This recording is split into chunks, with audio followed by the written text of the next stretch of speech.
اعوذ باللہ من الشیطان الرجیم، بسم اللہ الرحمن الرحیم۔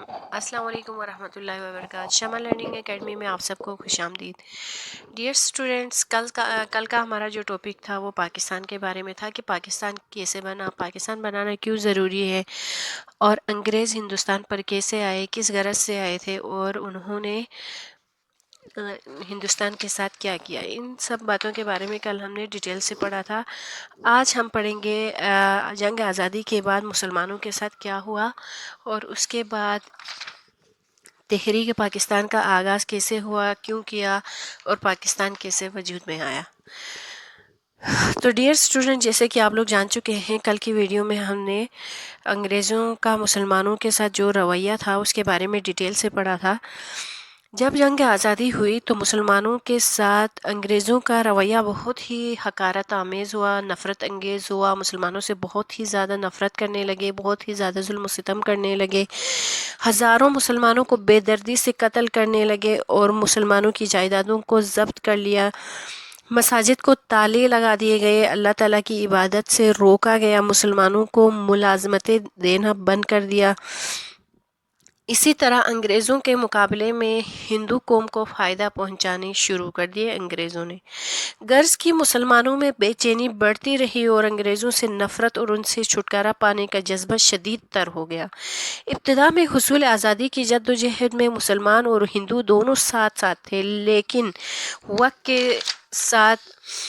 کے ساتھ ساتھ مسلمانوں کو اس بات کا شدت سے احساس ہونے لگا کہ ہندوستان کے ساتھ مخلص نہیں ہیں، ہندو مسلمانوں کے ساتھ مخلص نہیں ہیں، اور وہ انگریزوں کے جانے کے بعد مسلمانوں کو اپنا غلام بنا لیں گے۔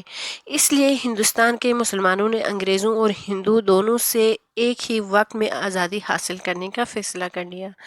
مسلمانوں کے عظیم رہنما سر سید احمد خان ان تمام حالات سے بخوبی واقف ہو گئے تھے۔ انہوں نے جائزہ لیا تھا اور انہوں نے پیشن گوئی بھی کی تھی کہ ملکی سیاست میں ہندو اور مسلمان کے راستے الگ الگ ہیں، یہ دو قومیں زیادہ عرصے تک ایک ساتھ نہیں چل سکیں گی، مگر کچھ مسلمان رہنماؤں کا خیال تھا کہ ہندو اور مسلمانوں دونوں مل کر انگریزوں سے جدوجہد کر کے آزادی حاصل کریں گے یا کرنی چاہیے۔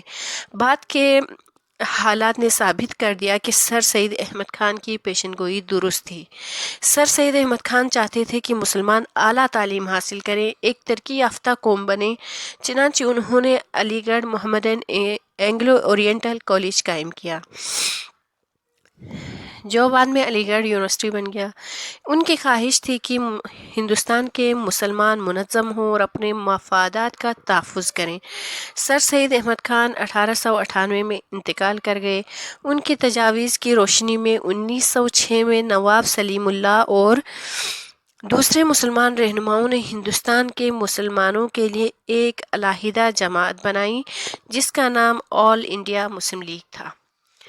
اب تحریک پاکستان کی بات کریں تو تحریک پاکستان کا آغاز 1913 عیسوی میں قائد اعظم محمد علی جناح بھی مسلم لیگ میں شامل ہو گئے۔ قائد اعظم کی خواہش تھی کہ ہندو اور مسلمان مل کر انگریزوں سے اپنے حق کے لیے بات کریں، اپنا حق لے لیں، ان کے ساتھ جنگ کریں اور ہندوستان کو آزاد کروائیں۔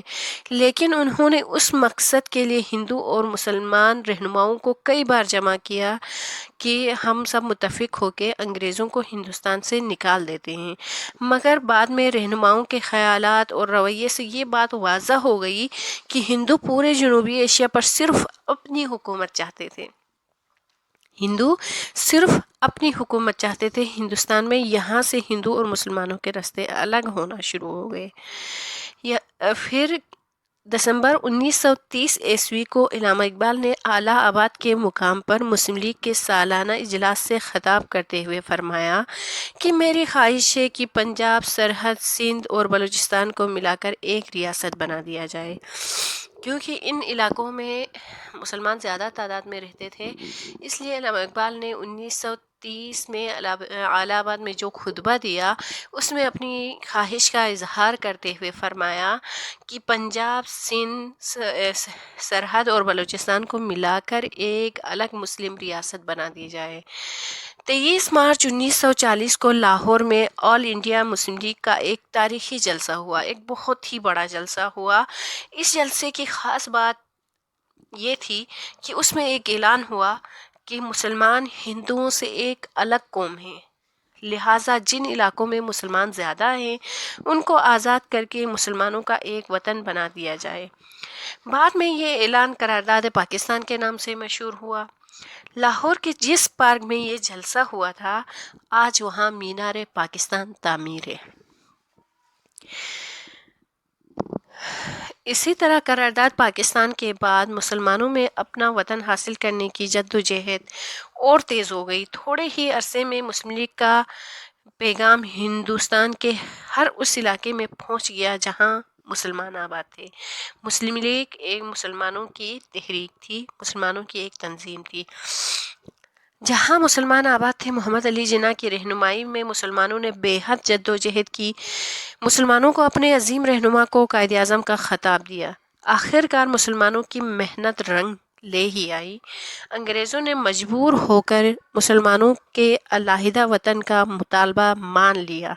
اسی طرح 14 اگست 1947 کو پاکستان معرض وجود میں آیا۔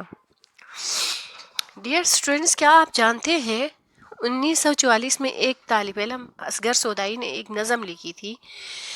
اس نظم کا ایک شعر پاکستان کا مطلب کیا، لا الہ الا اللہ، ہندوستان کے کونے کونے میں اتنا مقبول ہوا، اتنا مشہور ہوا کہ قائد اعظم نے کہا کہ تحریک پاکستان میں 25% حصہ اصغر سودائی کا ہے۔